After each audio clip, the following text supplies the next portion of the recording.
Vamos. Ya, casera, llegaron los choclos, casera, llegaron los choclos. Dale, la papa. Ay, rica casera.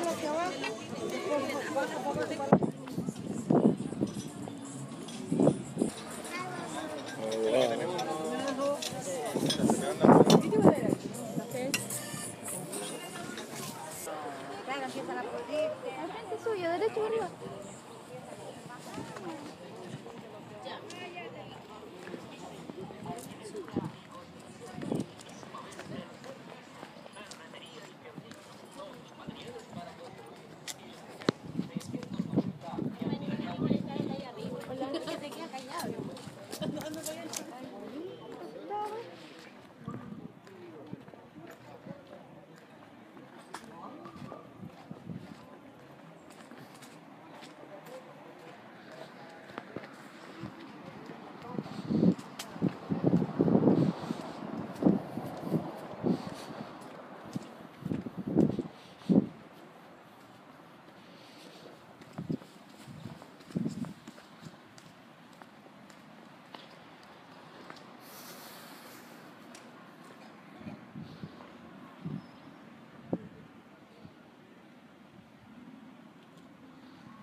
Hola, buen día.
Hola, buen día.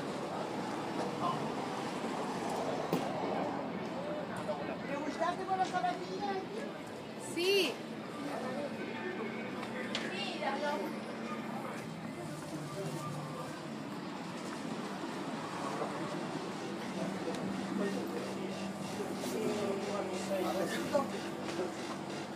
Hola, buen día. Y una porción de esta carne acá, enfrente. De una porción. ¿Sí?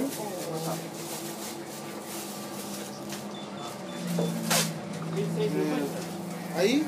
Hoy. Oh, no, perdón, la porción entera. Es entera, sí, sí. ¿Y dónde puedo comprar para hacer asado? Jabón y todo eso. Porque tengo la parrilla, no tengo nada más. ¿Carbón? Carbón. ¿Ese? Jabón. Perfecto.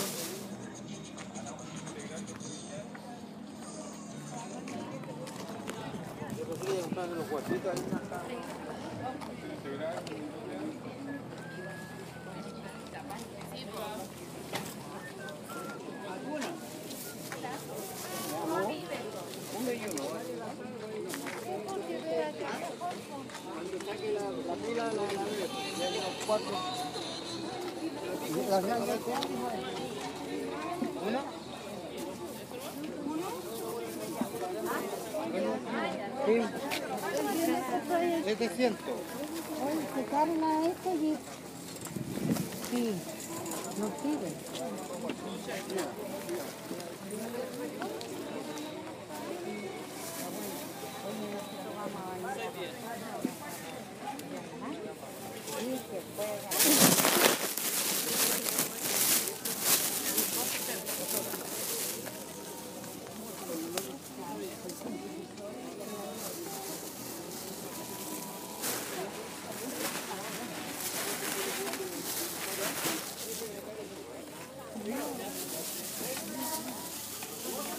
Una lechuga. No me como.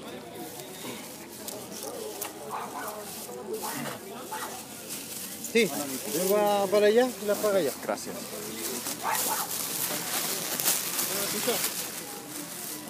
No, porque está pendiente de la... Ya, le voy a llamar a la señorita, ¿verdad? Ya, listo, chao. 2500, 2500 nomás, ahí estamos. Estamos contentos. Ya, gracias. Eso ya eran 400 y ¿qué más? ¿Eso nomás?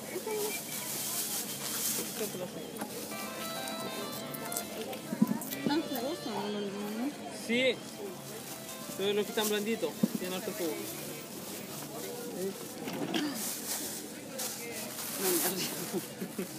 ¿La naranja? Ya. ¿Por qué no nada? ¿A cómo está? 7. 7. Sí. 9.60 sería. ¿Lo noto? No, ya. El tomate. Un tomate lechuga. Hay que pesarlo el tomate. Tomate pesado. Sí, por mí de choclo. Es 250 Y la la unidad. ¿Y esto qué será? Ya, 140. ¿Eso nomás? 2010. Para todos 140. Sí. 200. No, 140. Al revés. 300. ¿Ves? ¿Ves?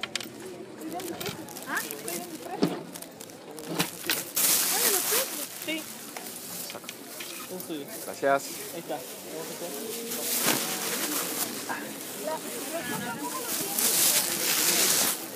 Sí. 40.000 aprovecho y día barato. Pollitas de acero, todo baratito, amigo, aprovecho.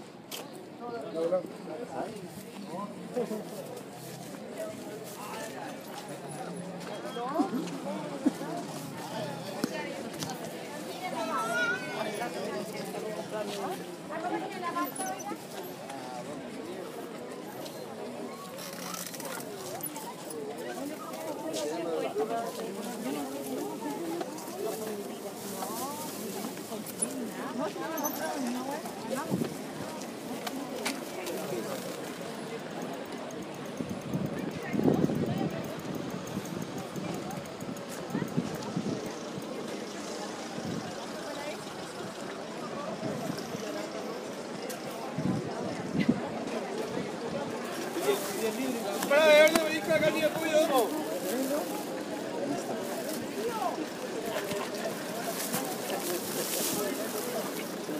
Ah, hola. Hola, ¿cuándo me sale un paquete de arándula? 2000. 2000. Uno, por favor.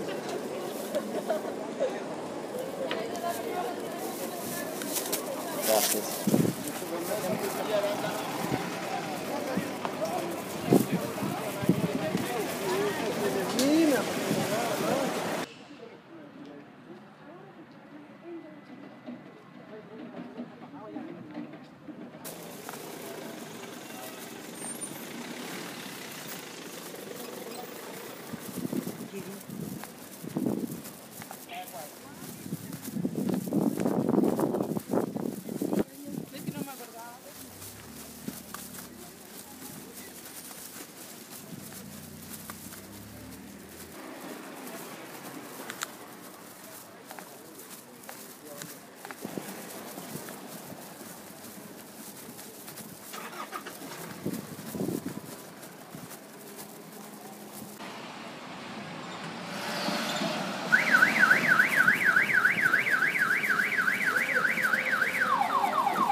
¡Ay, ya! ¡Se acordó!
gets so great that it collapses of itself and then causes a Big Bang, creating a new universe from the matter that's been pulled into it. Is that Again, I'm not going to let you in on a secret.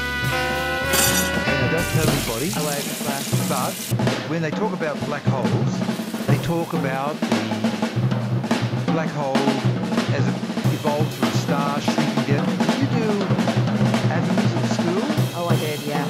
Yeah, okay. So you know that an atom is firstly mostly empty space. The central core compared to the electron shell is like a football in Wembley Stadium. Ballpark figure, yeah, right. And there's huge distances between the atoms. So as a star collapses, well, why does it collapse? Well, in a star you've got two forces. You've got the outward force due to the nuclear fires providing pressure, and the inward force of gravity, as we know gravity sucks. Suppose you switch off the nuclear fire. Well then, gravity's got nothing to resist it. So then you go firstly to the stage where it's packed very densely, and the atoms are a lot more densely packed than normal, but they're still not actually touching each other. They're still atoms just a lot closer to each other. And that's a white dwarf, where you've got something the mass of our sun, but say the size of the Earth.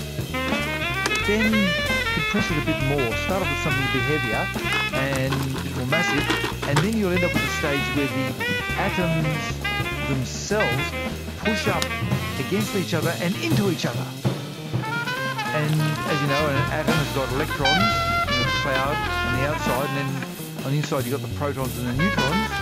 Well, mash the whole thing together. Just shove those electrons into the nucleus. You know, enormous force is needed.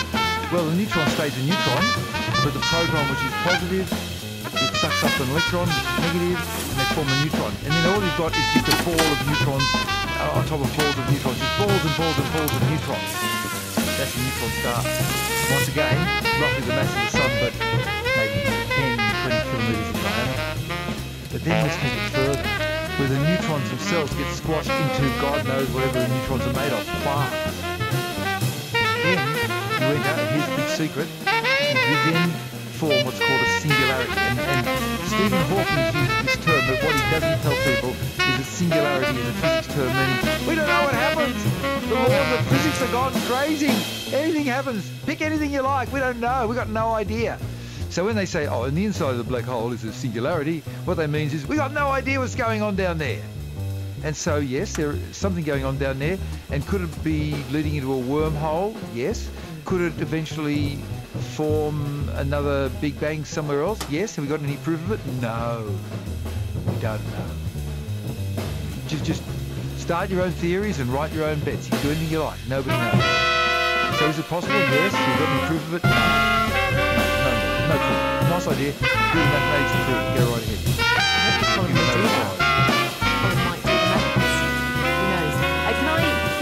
You this question before we go to the news. This comes from Richard from Cambridge. He says, if you shoot a bullet into the sky, how far up will it go?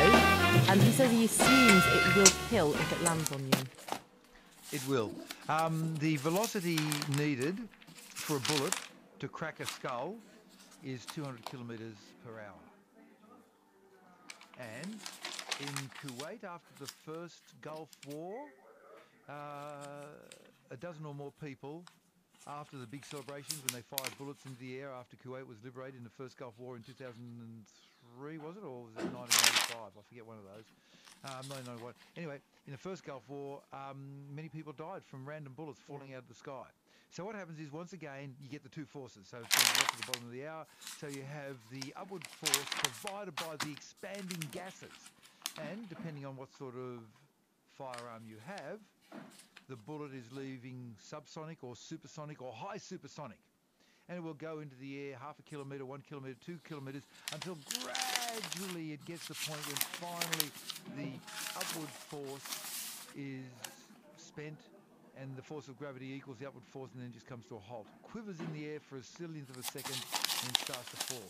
Once again, you've got two forces acting on it, not the resistance. You've got the downward force due to gravity, but you've got the resisting force due to the wind resistance. So it won't go as fast. It won't get up to supersonic. It will go fast, 200 kilometres per hour, go up to 100, 400. If it tumbles, it will go fast, but the bullets can definitely kill on the way down. And in Los Angeles, many people every year get taken to the King something hospital with wounds or sometimes death from random falling bullets from the sky. Well, please, no one try and shoot a bullet into the sky. We don't want that. And we have Robert from Brighton on the phone. Robert, hello. Oh, good evening. How are you? Dr. Robert. I'm very well, and both of you two doctors. Well, I have a question which is to do with art and everyday usage, as everybody has a camera in their phone. What my question is, I fully understand from the history of photography how you can capture an image onto paper, glass and a roll of film. But how is it that an image is captured onto a digital memory card? How does that... You see, now, after you've got the roll of film, now I can understand you take it out the camera, you whiz off to the darkroom, you've got alchemy, and you have a perfect portrait. But how did the transition happen? Well, it goes back to that glorious year, 1969, in which we had the first flight of the Jumbo 747 and the Concorde supersonic flight, and we landed on the moon, and we invented the charge-coupled display, CCD, based on an early device called a bucket brigade. Now think of a bucket brigade where you've got a fire over there, and over here you've got a river, and you've got a whole bunch of buckets and a bunch of people.